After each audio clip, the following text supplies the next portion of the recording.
Kuha yan sa pagtugis ng mga pulis sa hininalang karnaper sa Indang, Cavite. Ang suspect, una raw nagpaputok sa mga responding police. Gumanti ang mga pulis na ikinasawi ng suspect.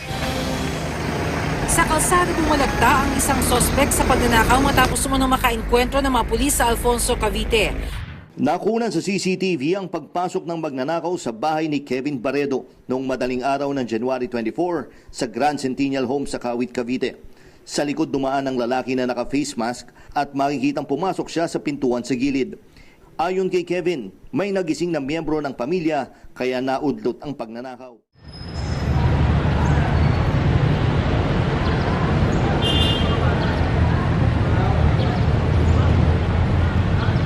Cavite, isa sa lugar sa Pilipinas na may pinakamataas na antas ng kriminalidad. Ayon sa NOMEO, may crime index ang Cavite na 53% laban sa 47% itong safety index. Sa crime index na 53%, may 57% dito ay mga kaso ng pagnanakaw.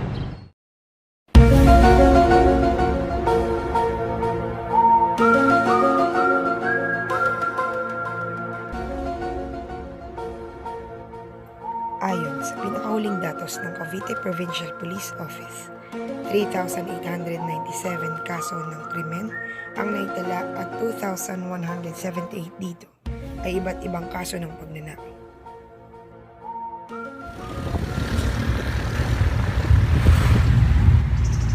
Tumungo ang aming grupo sa ilan sa mga lugar sa Cavite at mga opisina ng lokal na pamahalaan upang manaliksik.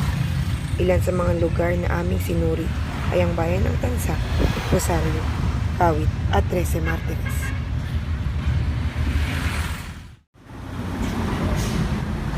Una naming tinungo ang munisipalidad ng Tansa na may 45 barangay. Isa sa kanilang mga barangay ay ang Barangay Bagtas. Wala si Arlene eh. Ito. Yung kaso ng pagnanakaw na yung pagnanakaw parang Spider-Man na aligid sa iyo. Isa. Talaga dyan. Isa natututukan. Ganyan. Isa naman yung cellphone. Nakamotor. Balik mo sumayin natin sa isang buwan na marami talaga Dagdag pa nila, ilan sa mga kaso ng pagnanakaw ay hindi na nakakarating pa sa barangay at ang iba naman ay hindi na makilala kung sino ang suspect o ang dapat maging responsable sa pagnanakaw. Kaya kaluhan naman sa akin. Okay naman usually laging mayroong nagre-report sa amin na lugar sa pagnanakaw. Yan.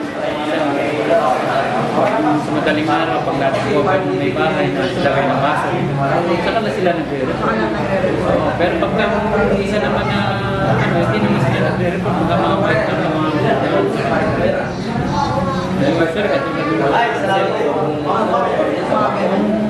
pag-report sa akin, anong oras na?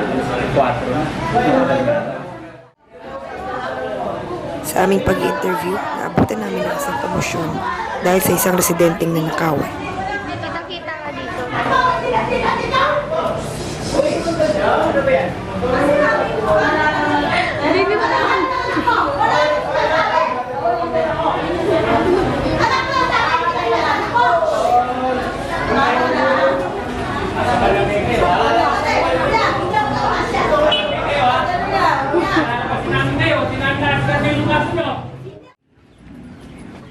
Hinanap ng aming grupo sa Bagtas ang residenteng nagrereklamo. Ang residenteng ito ay nagngangalang Emily. Si Emily ay nanakawan ng 2 beses sa isang linggo ng magkaibang sospek. Ogi. Ito yung manok na ninakaw sa akin. Saan? Nakuha na namin, patay na nung nakuha namin. Alo, patay na yung manok. San? Paano nyo po nalaman? Sa barangay punta. Hindi, nakilala ng aking nag-aalaga ng Dito kayo mismo nanakawan? sa PS5. Tapos yung isa naman, baterya. Yung sa nireport niya sa Bagtas. Ito, ATV, motor. Sayang, no, nawala ng baterya. Kilala niyo tayo, yung taga dito rin yung nagnakaw. Taga-bagtas. Taga-bagtas. So, nakaw ng manok, taga-punta naman. Lu. Dalisay ang ipinito. Grabe pala. Eh, yung bata po, Yung Ang- bata yung dito, di ba? Ang bata dyan. nabalik po sa inyo yung battery Oo, na nakuha ko sa junk shop. Saka yung Sa junk shop na po, nabenta na. Nabenta. Nabenta na. Grabe. Ano sabi ng barangay? doon dyan sa bagtas, hindi ko na tinuloy kasi nabuisit ako sa nanay. Oo nga. Nakipag-arigluhan na lang ako rito sa junk shop. Areglo na lang. Pero ito, yung sa punta. Ikaw pa nakipag-areglo sa junk shop? Oo nga. Tapos itong sa punta naman, talaga hindi na ako na talaga sa barangay. Iba na to, ibang nakaw na to. Grabe. Kaya ngayon, pag ang usapan namin, magbayad siya ng 3,000. Kasi patay naman. Otoyin na. Magbayad siya ng 3,000. Pag hindi niya ibayad ng 3,000, kulong siya. Ay, ano, hindi na minor? Hindi na. Hindi na.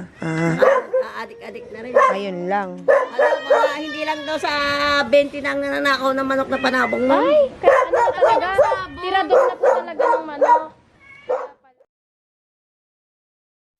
Tinanong namin ang mga opisyal ng Barangay Bagtas kung ano ang kanilang mga ginagawa upang hindi na maulit at dumami pa ang mga gantong kaso sa lugar.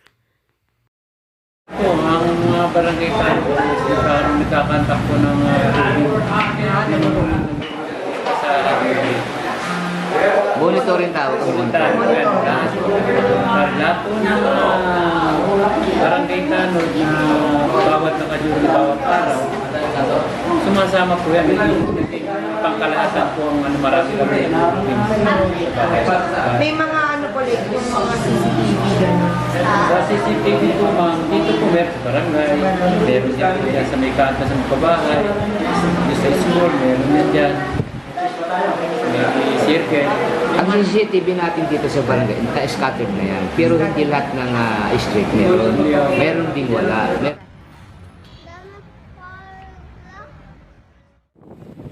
Sunod namin pinuntahan ng Salinas sa Rosario, Cavite at aming sinadyang tanggapan ng pulisya upang makuha ang kanilang panig.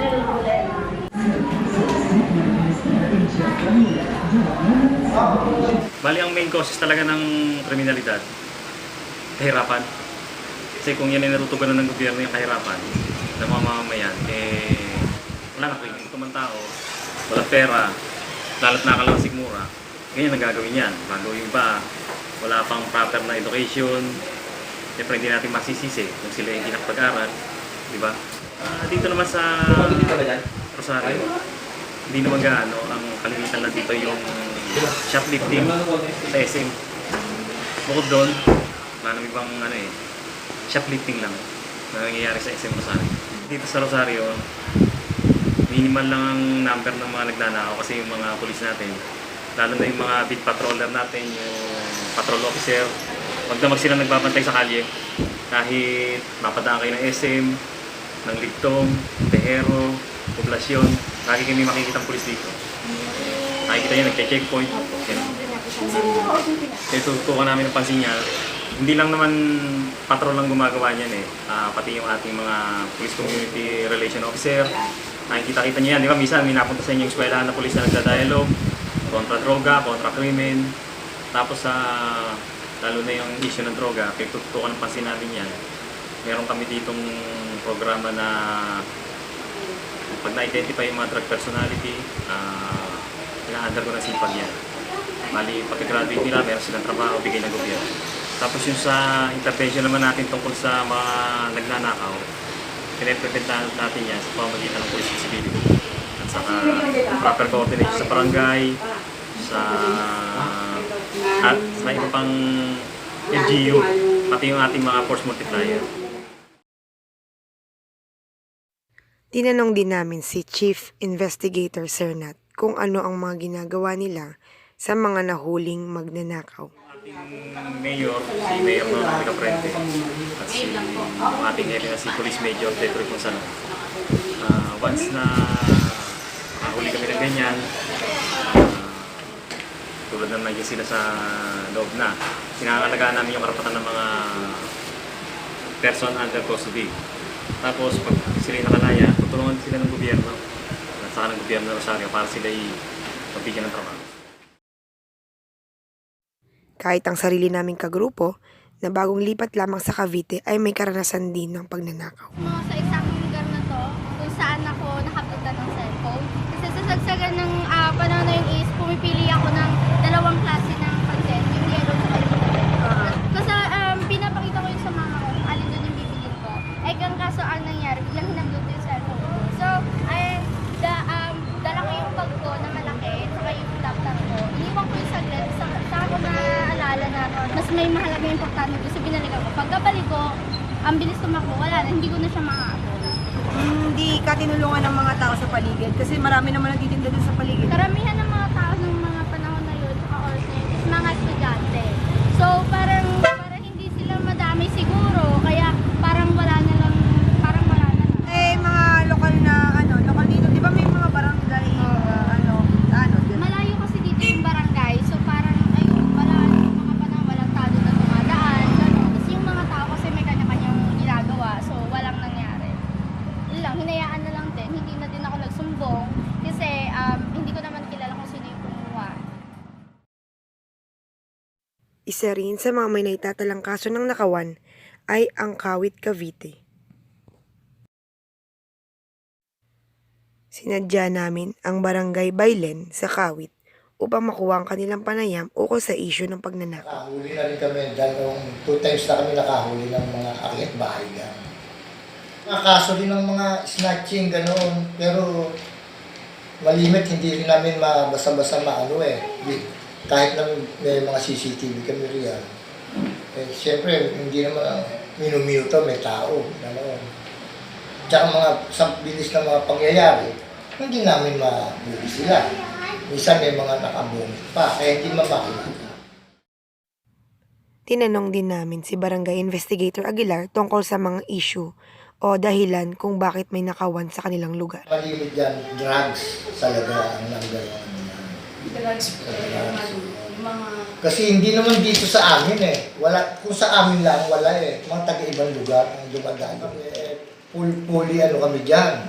Fully aware kami dyan sa mga ganyang bagay. Yung tulad ng mga krimen na yan. Basta meron kaming nakita sa CCTV na takbo agad ang mga barangay tanod namin para masupo agad yan. Sa ganoong pagtawag namin sa munisipyo, dating na agad ang mga kapulisan. Mabilis ang responde nila para kaya hindi tumitigil ang mga kapulisan hanggat hindi nahuhuli ang mga gumagawa ng ganyan.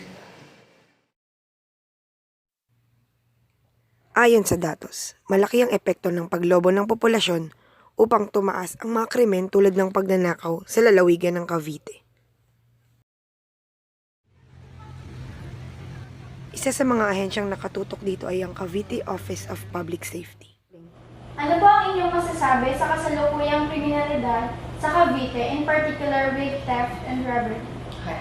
So with theft and robbery, it's still rampant. So talamak pa rin siya sa buong lalawigan ng Cavite. And the areas with the highest cases or crimes of theft and robbery ay sa mga cities. Like City of Dasmariñas, City of Imus, City of Bacoor. Yan. Talamak pa rin siya, hindi pa rin siya nawawala. Sa tingin niyo, ano po kaya yung mga dahilan kung bakit nila nagagawa yung mga ganitong klaseng krimen? In my point of view, it can be because of extreme needs. Maaaring ito ay talagang pangangailangan nila. Maaaring masabi nila na wala silang means to earn, so nag-resort sila to illegal activities like theft and robbery. Maaari din, sa aking palagay, na yung mga nagko-commit or perpetrators ng crimes of theft and robbery ay under the influence of drug, or intoxicated, or nakainom, gano'n. Pwede rin naman na sila ay naisip lang nila. Pwede rin naman. Maraming mga kaso. Ano po ang mga hakbang na ginagawa ng ating gobyerno para malutas ang problema sa kriminalidad ng pagnanakaw? Yeah. Of course, we have law enforcement. Law enforcement, syempre nandiyan ang ating police, ang ating Philippine National Police. So sa Cavite, we have the Cavite Provincial Police Office or CPPO. Sila yung talagang at the forefront of enforcing the law. And of course, dito din sa Provincial Government of Cavite, sa pamahalaan panlalawigan ng Cavite, we have what we call yung Peace and Order Council. So yung Peace and Order Council, it is chaired by our Governor Jonvic Remulla, And member nito ang iba't ibang mga ahensya. So, syempre, nandiyan ang Cavite Police Provision Office, nandiyan yung PFP, nandiyan din yung jail, at iba't ibang mga ahensya dito sa loob ng pamahalaang lalawigan. Even us, Provincial Government Cavite Office of Public Safety, ay isa rin sa mga members ng Provincial Peace and Order Council. And ang secretary dito ay ating Provincial DILG naman. So, every quarter, we meet and discuss all the matters regarding peace and order. And of course, the Cavite Provincial Police Office, they always report kung ano yung mga crimes na nangyari over the quarter. So, they also report kung ano yung mga cities and municipalities na may mataas na rates, o kahit mababa. And yun, even not only theft and robbery, but other heinous crimes as well. In addition lang doon sa previous question mo about sa kung ano yung mga ginagawa ng pamahalang panlalawigan, no?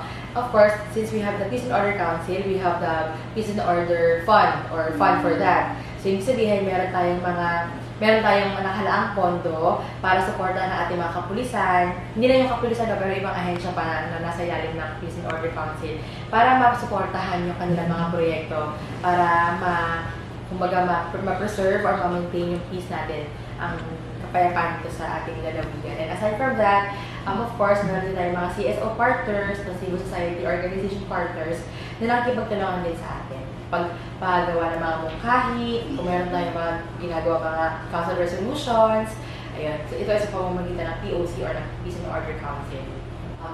Dito sa amin sa Provincial Government Cavite Office of Public Safety, syempre, hindi kami titigil na gawin na aming responsibilidad, no, sa pamamagitan ng Personal Protection Division na tumulong sa pagpapanatili na maayos sa ating peace and order dito sa ating, at least hindi man sa buong Cavite, at least dito sa Provincial Government of Cavite facilities or sa compound at sa iba pang mga facilities ng capital. So, dito sa Provincial Government Cavite Office of Public Safety, no, bukod sa nasabi ko nga kanina, yung Personal Protection Division, we also have the EPOD. So, yung EPOD is Environmental Protection and Operations Division. So, basically, related din siya sa theft and robbery because may mga operatives kami na nanghuhuli ng mga nag-commit na mga illegal quarry operations, illegal logging operations, even yung mga nag-illegal fishing activities, yan.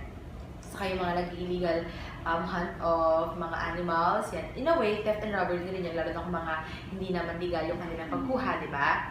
So, yun. And of course, aside from our office, there are other offices din na tumutulong, no? Para hindi lumaganap pa yung theft and robbery sa atin. And of course, again, no, yung Peace and Order Council natin sa probinsya ay patuloy lang na sumusuporta sa mga programa ng konseho.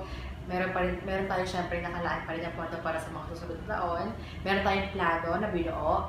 And tuloy-tuloy lang din yung quarterly meetings, yung coordination, communication, and cooperation to make sure that the peace and order in the province of Cavite is preserved.